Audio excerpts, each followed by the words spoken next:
Hello សួស្តីពុកម៉ែបងប្អូនទាំងអស់គ្នា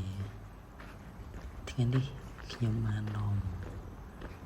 នៅទិដ្ឋភាពដ៏ស្រស់ស្អាតមួយកន្លែងនៅក្នុងទឹកដីអង្គរ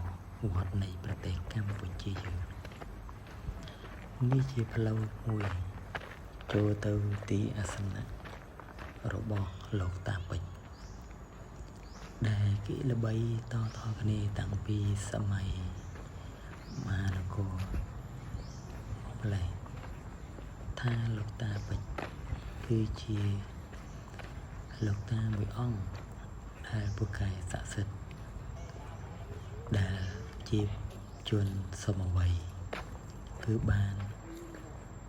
ដោយចិត្តបងប្រាថ្នាទៅតាមតម្រូវការបួងសួងរបស់មនុស្សម្នាក់